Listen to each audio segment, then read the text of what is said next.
வணக்கம் நண்பர்களே. நாம இன்னைக்கு இந்த வீடியோல என்ன பார்க்க போறோம் அப்படின்னு சொல்லிட்டு பார்த்தீங்கன்னா, ஜிவி பிரகாஷ், சைந்தவி 2 பேருமே மியூசிக்ல ஒரு பெரிய லெஜெண்ட்ஸ்ன்னு தான் சொல்லிட்டு வரணும். ஏன்னா, சைந்தவியோட வாய்ஸ் வந்து அவ்ளோ ஹார்ட் மெல்ட்டிங்கா இருக்கும் கேட்க கேட்க. 2 பேரும் சேர்ந்த எத்தனையோ பாடல்கள் வந்து இன்னைக்கு ஹிட் குடுத்துட்டு வந்த இந்த நிலையில, ஒரு நாள் ஜிவி பிரகாஷும், சைந்தவியும் தாங்க வந்து டிவோர்ஸ் பண்ணிக்க போறதா அறிவிச்சப்போ, எல்லாருக்குமே பெரிய அதிர்ச்சிய வந்து அது ஏற்படுத்துச்சு. அத தொடர்ந்து நடந்த அடுத்தடுத்த சம்பவங்கள் வந்து அவங்க வாழ்க்கையில பெரிய பெரிய அதிர்ச்சிகள கொண்டு வந்துருது. இன்னைக்கு சரிகமபா மேடையில கூட நம்ம சைந்தவி ஜட்ஜா இருக்கும்போது நெறைய அந்த பழைய விஷயங்கள அவங்களுக்கு ஞாபகப்படுத்துற மாரி வருது. முக்கியமா பவித்ராவோட பொண்ணு, அவங்களுக்கு வந்து தன்னுடைய பொண்ண வந்து ஞாபகப்படுத்துறாங்க அப்படின்னு சொல்லிட்டு நெறைய எமோஷனலா அவங்க அழுதுருக்கிறாங்க. இந்த மாரி நெலைமையில ஜிவி பிரகாஷ் இன்னொரு திருமணம் பண்ணிக்க போறாரு அப்படிங்கிற தகவல் தான் இன்னைக்கு இணையதளத்துல ரொம்பவும் வேகமா பரவிட்டு இருக்குது. அத பத்தி தான் இந்த வீடியோக்குள்ள நம்ம டீட்டெயிலா பார்க்க போறோம். வீடியோக்குள்ள போறதுக்கு முன்னாடி நீங்க நம்ம சேனலுக்கு புதியவரா இருந்தா மறக்காம நம்ம சிபி ட்ரெண்டிங்க சப்ஸ்கிரைப் பண்ணி ஃபாலோ பண்ணிக்கோங்க. வாங்க வீடியோக்குள்ள போலாம். ஜிவி பிரகாஷும் சைந்தவியும் 2 பேரும் நாங்க 2 பேரும் மியூச்சுவலா டிவோர்ஸ் பண்ணிக்க போறோம். இதுல உங்களுடைய சப்போர்ட் எங்களுக்கு இருக்கணும் அப்படின்னு சொல்லிட்டு அப்புறமேலு ஒரு கிட்டத்தட்ட 8 to 10 மந்த்ஸ்க்குள்ளேயே அந்த டிவோர்ஸ் ப்ராசஸ் ரொம்பவே வேகம் எடுக்க ஆரம்பிச்சிச்சு.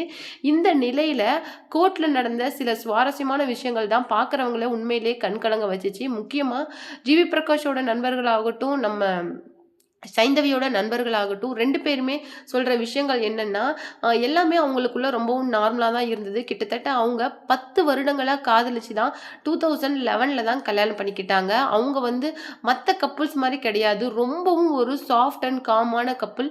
சைந்தவி தனக்கு ஏதாவது ரொம்ப புடிச்சிருக்குதுன்னா கூட அத ஜீவி கிட்ட அவ்வளோ சீக்கிரம் கேட்க மாட்டா. தனக்கு பிடிச்சிருக்குதுன்னு ஒரு விஷயத்த கூட யார்கிட்டயும் அவ்வளோ சீக்கிரம் சொல்ல மாட்டா. ரொம்பவும் காம்லியான டைப்பு.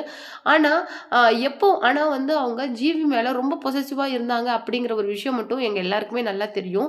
ஒன்ஸ் எப்ப ஜிவி இந்த சினி ஃபீல்டுக்கு உள்ள வந்த ஆரம்பிச்சாரோ, அதுக்கப்புறம் தான் சின்ன சின்ன மிஸ் அண்டர்ஸ்டாண்டிங் அப்படிங்கிறது அவங்க லைஃப்குள்ள வந்தது. இப்போ இருக்கிற கப்புள்ஸ் எல்லாருமே லவ், அப்புறம் வேலண்டைன்ஸ், அப்புறம் சர்ப்ரைஸ் அப்படின்னு சொல்லிட்டு நெறைய விஷயங்கள் பண்றாங்க. ஆனா சைந்தவிக்கு அதெல்லாம் எதுவுமே பெருசா பிடிக்காது. அவளுக்கு பிடிச்சது எல்லாமே சின்ன சின்ன அந்த வேர்ட்ஸ் தான். அவள சந்தோஷப்படுத்துறதே அவ வேர்ட்ஸ் தான். அவ மியூசிக் மாரியே அவ மனசும் ரொம்பவும் சாஃப்ட் அண்ட் காமா இருக்கும். சைந்தவியோட நெறைய பாடல்கள நாங்களே சோகமா இருக்கும்போது கேட்கும்போது அவ்ளோ மனசுக்கு இதா இருக்கும். இந்த மாரி ஒரு நேரத்துல கோர்ட்ல என்ன நடந்துருச்சு அப்படின்னு சொல்லிட்டு பார்த்தீங்கன்னா, அன்வி தன்னுடைய மகள் அன்வியோட கஸ்டடிய சைந்தவியே எடுத்துக்கலாம் அப்படின்னு சொல்லிட்டும், அதுல தனக்கு எந்த விதமான ஆட்சேபனையும் இல்ல அப்படின்னு சொல்லிட்டும் ஒரு ஃபாதரா ஜிவி பிரகாஷ் அந்த இடத்துல நின்னாரு. ஏன்னா, அதுவே அங்க இருக்கிறவங்கள ரொம்பவும் கலக்கமா ஏற்படுத்துச்சு. ஏன்னா, எந்த விதமான ஒரு டிமாண்டோ, ஜீவனாம்சமோ ஒரு எதுவுமே இல்லாம ஒரு பீஸ்ஃபுல்லா நடந்து முடிஞ்ச டிவோர்ஸ் இந்த காலகட்டத்தில அப்படின்னு சொல்லிட்டு பார்த்தீங்கன்னா, ஜிவி பிரகாஷும் சைந்தவி தான் மட்டும் இருக்கலாம். சைந்தவி நெனச்சா அவங்க கிட்ட எவ்வளவு டிமாண்ட் வேணாலும் பண்ணியிருந்திருக்கலாம் ஜிவி பிரகாஷ் கிட்ட. ஆனா, அவங்க எதுவுமே பண்ணல. இந்த மாரி ஒரு டிவோர்ஸ் முடிஞ்சதுக்கு அப்புறமும் ஒரு ஃப்ரெண்டா, ஃபேமிலி ஃப்ரெண்டா அவங்க பொண்ணோட ஃபியூச்சருக்காக 2 பேரும் சேர்ந்து நெறைய விஷயங்கள் பண்றது அப்படிங்கிறது உண்மையிலேயே பார்க்கறதுக்கு ரொம்ப கஷ்டமாவும், கண் கலங்க வைக்குது. இந்த மாரி இருக்கிறதுக்கு நீங்க வந்து சேர்ந்தே இருக்கலாமே அப்படின்னு சொல்லிட்டு நெறைய இன்டர்வியூல ஜிவி கிட்ட கேட்டதுக்கு, அப்படி கிடையாது. எங்க ரிலேஷன்ஷிப் வந்து மத்தவங்க மாரி கிடையாது. ரொம்ப சாஃப்ட்டு. அதனால எங்களுக்கு நாங்களே குடுத்துக்கிற டைம் தான் இந்த டிவோர்ஸ். மேபி இந்த டிவோர்ஸ் வந்து ஃபியூச்சர்ல என்ன ஆகும் அப்படின்னு சொல்லிட்டு எங்களுக்கு தெரியாது. ஆனா எங்க பொண்ணோட ஃபியூச்சர், கெரியர் அப்படின்னு சொல்லிட்டு வரும்போது, நாங்க 2 பேரும் எடுக்கிற டெசிஷன் ஒண்ணா தான் இருக்கும். இப்பவும் நாங்க ஃப்ரெண்ட்ஸா தான் இருக்கோம். ஏன்னா டிவோர்ஸ் முடிஞ்சதுக்கு அப்புறம் நெறைய கான்செப்ட்ல நம்ம ஜிவியோட கான்செப்ட்ல வந்து நம்ம சைந்தவிய பார்க்க முடியுது. ஸோ வந்து அந்த டிவோர்ஸ் வந்து அவங்க லைஃப்ப பெருசா பாதிக்கல. நாங்க 2 பேரும் ஒரே வீட்ல இருந்து லைஃப்ப இவ்ளோ நாள் கொண்டு போயிட்டு இருந்தோம். இப்போ வந்து வேற வேற வீட்ல இருக்க போறோம். அவ்வளோதான் அப்படிங்கிறதே தவிர, மத்தபடி எங்களுக்குள்ள பெரிய பிரச்சனையோ, சண்டையோ, வார்த்தைகளோ எதுவுமே கிடையாது.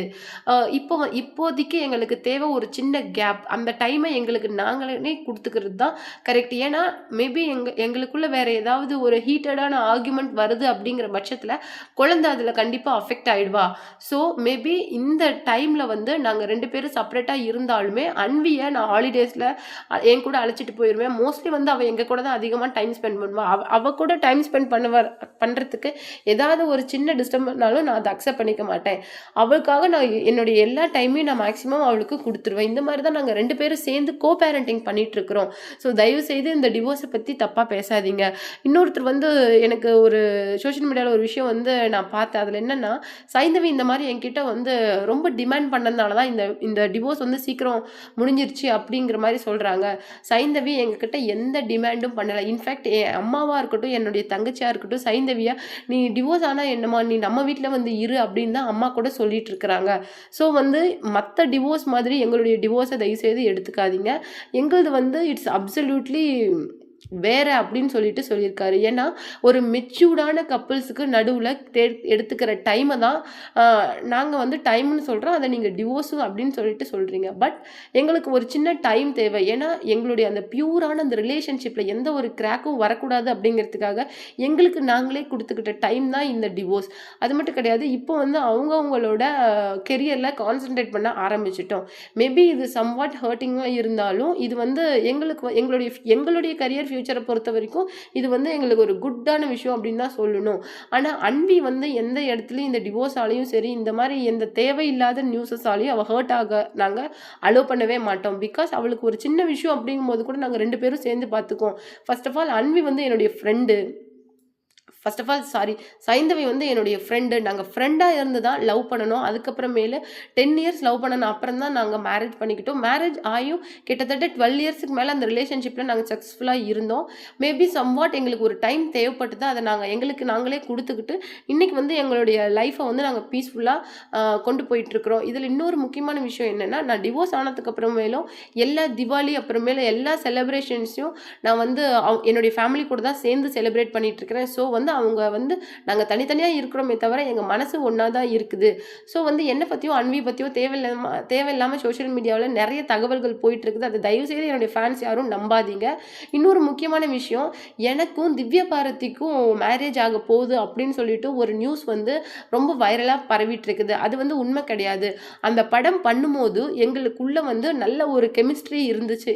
கெமிஸ்ட்ரி ஹீரோயினுக்கு ஒரு கெமிஸ்ட்ரி இருக்கிற பட்சத்தில் தான் அந்த படத்தோட ரிசல்ட் வந்து பாசிட்டிவாக வந்து முடியும். ஸோ வந்து நாங்கள் அதுக்காக தான் கொஞ்சம் க்ளோஸராக இருக்கிற மாதிரி தெரியுமே தவிர வேறு எந்த விதமான தப்பான விஷயமும் கிடையாது. டிவோர்ஸுக்கு அப்புறமேலே இந்த மாதிரி ஒரு படத்துக்காக ஒரு க்ளோஸாக இருக்கிறது கூட இதுக்கு மேலே அது தப்பாக தான் போகும் அப்படிங்கிறத நான் நல்லா புரிஞ்சுக்கிட்டேன். பட் எனக்கு வந்து எல்லாத்த விட ரொம்ப முக்கியமான ஒரு விஷயம் என்னன்னு சொல்லிட்டு பார்த்தீங்கன்னா அன்வி தான். அன்வி அதுக்கப்புறம் என்னுடைய மியூசிக் 2 தான் என்னுடைய வாழ்க்கையில் ரொம்ப நான் ப்ரியாரிட்டைஸ் பண்ணுற விஷயம். ஸோ இதுக்கு வந்து எந்த விதமான பிரச்சனைகளும் நான் எப்போவுமே வர விட மாட்டேன். அவருடைய ஃப்ரெண்ட்ஸ் வந்து இன்னும் சொன்ன முக்கியமான விஷயம் என்னென்னா, நம்ம ஜிவி வந்து ஒரு ஆல்ரவுண்டட் பர்சன். அவன் வந்து அவ்வளோ ஒர்க்கையும் அவன் வந்து ஈஸியாக வந்து ஒர்க்கை கேரி பண்ணிக்குவான். அவனால் அந்த மியூசிக்கும் பண்ண முடியும், அந்த சினி ஃபீல்ட்லையும் அவனால் சூப்பராக கான்சன்ட்ரேட் பண்ண முடியும். ஆனால் எந்த இடத்துல அவன் ஃபேமிலியை தவற விட்டான் அப்படிங்கிறது தான் எங்களால் இன்னும் புரிஞ்சுக்க முடியல. ஏன்னா ஏதோ ஒரு இடத்துல அவன் நம்ம சைந்தவிக்கு கொடுக்க வேண்டிய அந்த டைமோ, ஃபேமிலிக்கு ஸ்பெண்ட் பண்ண வேண்டிய அந்த ப்ராப்பர் டைமை அவன் பண்ணலை. ஸோ அவன் ஒர்க்கில் பிஸியாக இருந்தது கூட அவங்களுக்குள்ளே ஏற்பட்ட அந்த மிஸ் அண்டர்ஸ்டாண்டிங்க்கு